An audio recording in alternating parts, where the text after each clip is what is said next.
At around 7 p.m. local time in Afghanistan last night, the United States military used a GBU-43 weapon in Afghanistan. The GBU-43 is a large, powerful, and accurately delivered weapon.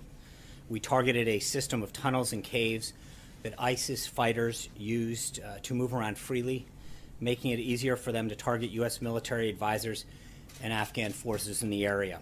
The United States takes the fight against ISIS very seriously, and in order to defeat the group, we must deny them operational space, which we did.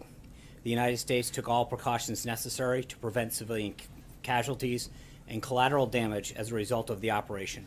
Any further details, I would refer you to the Department of Defense on that. Moving on, as you may know from the schedule, the President has a 2 o'clock event, so I'm going to try to keep this rather tight so the pool has an opportunity to get in and set up appropriately. Earlier today, the President signed H.J. Res. 43, bringing the total number of Congressional Review Act legislation pieces that he's signed now to 13. This resolution that he signed today overturns a regulation that was put in place by the previous administration on their way out the door that would have taken away the right of states to set their own policies and priorities for Title X family planning programs.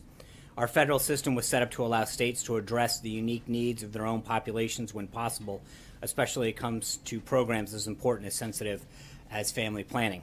With the bill signing, the President has restored respect to states' rights on this particular issue.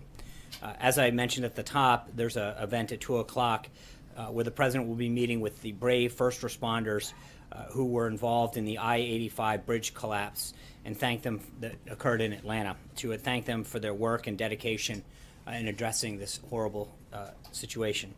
The bridge collapsed during rush hour on March 30th, but due to the heroic efforts of Atlanta's first responders, some of whom will be here today, no lives were lost. The President's proud to host these brave individuals and honor their commitment to protecting their community. Later this afternoon, the President will head to Florida for the Easter holiday. He will be departing Joint Base Andrews via motorcade as the preparations for the Easter egg roll are well underway on the South Lawn, preventing a Marine One departure. And while we're on the topic, I know it was brought up the other day, so just to give you a quick notes on what to expect this coming Monday, we expect more than 21,000 people to attend the Easter egg roll. The allocations of tickets have been given to schools, children's hospitals, and military and law enforcement families. Commemorative eggs will be handed out to the children who attend. Nearly 18,000 eggs were ordered, which is in line with past years. The event will start at 7:30 with different groups of guests arriving every 2 hours to ensure that all the children have an opportunity to participate in more than a dozen activities that will be available. Further logistics and guidance will be provided over the weekend. Also today, the Treasury Department's Office of Foreign Asset Control, OFAC, designated one entity and one individual connected to human rights abuses against Iranian political prisoners in Iran's prisons. The individual who is designated for his role in abuses in Iran's prison is the brother of Qasem Soleimani, the commander of Iran's IRGC Quds Force, who was himself previously designated under terrorism, counterproliferation, and human rights authorities. The sanctions against human rights abusers in Iran's prisons come at a time when Iran continues to unjustly detain in its prison various foreigners, including U.S. citizens Si Amuk Namazi and Bakar Numazi.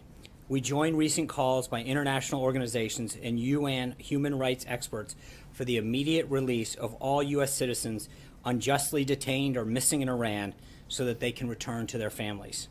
OFAC also designated 2 ISIS financial facilitators as an ISIS supporter in North Africa, continuing our ongoing effort to disrupt key leadership nodes for the group.